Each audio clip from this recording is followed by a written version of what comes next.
Hello everybody.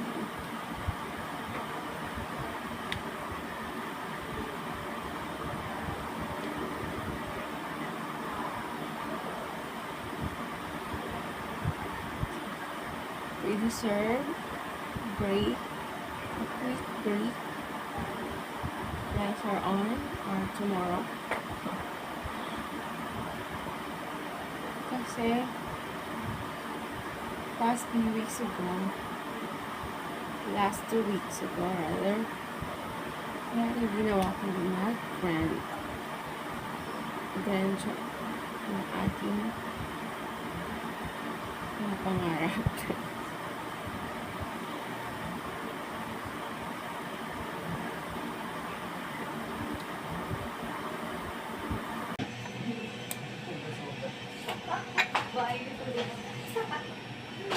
Sige na nga, umawawas mo.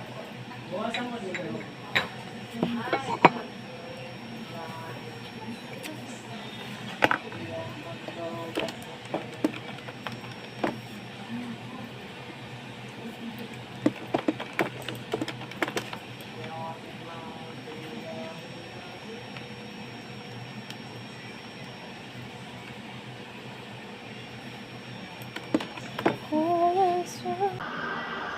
Diba, has a wonderful day today because kapapasok yung sabihin natin ng ating mga projects na pinaghirapan nila 2 weeks ago.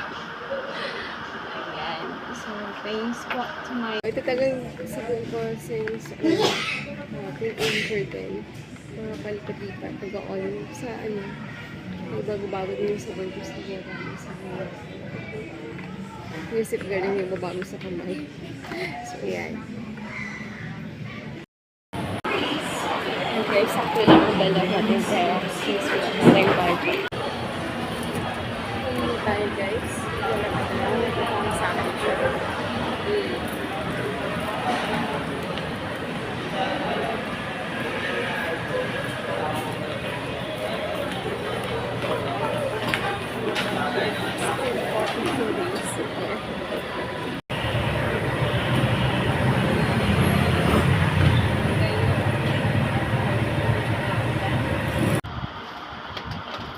Hey guys, practice for a second. Nadali tayo kasi kahit uulanin. Mga Goldilocks. Naadaan na kasi nabang charm sa dito pa lang yun sa ito yung first thing din natin. So, nasa listahan ko lang dito. Tapos ko talaga yung sabon. Yung personal use ko. So, carefree. Anti-liner, sunscreen, or protection for women. Monthly period, mothers. Yan yung una ko talaga. Head and shoulder shampoo tayo, okay? Ayan. Kasi makatong ulo ko. Mayroon akong dandruff. Natural Ara Olay. So, since teenager ako, nakasanayan talaga ng balat ko is sponge. Then, nag-change ako ngayon kasi parang hindi na ako hiyang kasi sa province ako hiyang ako doon. So, ayan, ito hiyang ako ngayon sa ulit dito sa mga and then, Dose. Kasi guys, napakabango. Aquarium bar. Regent. Last year. Napakabango. I love it. Parang siyang aloe vera. Hindi aloe vera. Mabango. Ayan, hindi mawala ang ating aloe vera guys. So, nag-grab ako na to. Makeup. Then red, of course. Minsan lang naman, diba? Sa kanya tayo hindi inumin ng Coke. Pepsi, may Pepsi. Unlike nung college ako, ang nauubos kong Pepsi sa isang araw is nasa 5 bote. Kasi marami lang akong water after.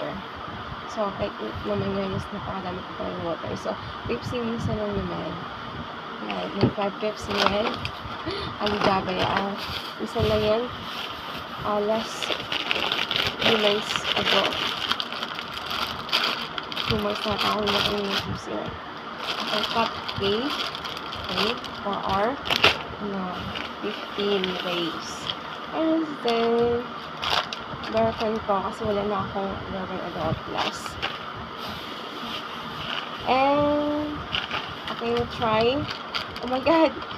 Kailangan ko ilagay sa rep to. Actually, kailangan mo siya. Ito, malamig pa. Okay. Yung bar. Ilagay ko na lang ito sa baso. Yun natin na lang. So, ayan yung guys, ang ating kanina. Kasi alaga grocery pa part. Ito, which is, 15 days yung says meron na tayong canteen allowance. So, ganito ka. Pagdating sa sahod, okay, RT company becomes salary list na agad yung mga obligations and savings. So, ang matitira is yung ating expenses. So, that's the formula also of our from your year financial license advisor. Okay, ayun guys. So, since nagtitipid tayo, so, kailangan, kung ano yung budget natin, is yun ang talaga yung kaya natin expense. So, kasi pag sa economics, pag sa lumaki ang gasto, ang income mo, is lalaki din yung gasto. So, kailangan you change that. Kapag lumaki ang income mo, kailangan kung magkano tinastos mo, kung magkano budget mo before, is yun lang talaga din. Okay? So, huwag lavish lifestyle kasi hindi tayo mayaman. Ayan. So, pag gumastos, kailangan hindi sobra dahil sa rate mo. So, ayan, so worth of 500 something. Kumayaw sa gabi. So, ang dala kong pera niya sa 800. So, whereas 800 lang yung lahat. So, huwag magdala ng maraming pera pag mamimili ng grocery. Okay?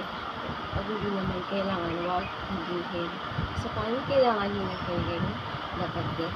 And guys, this for our today.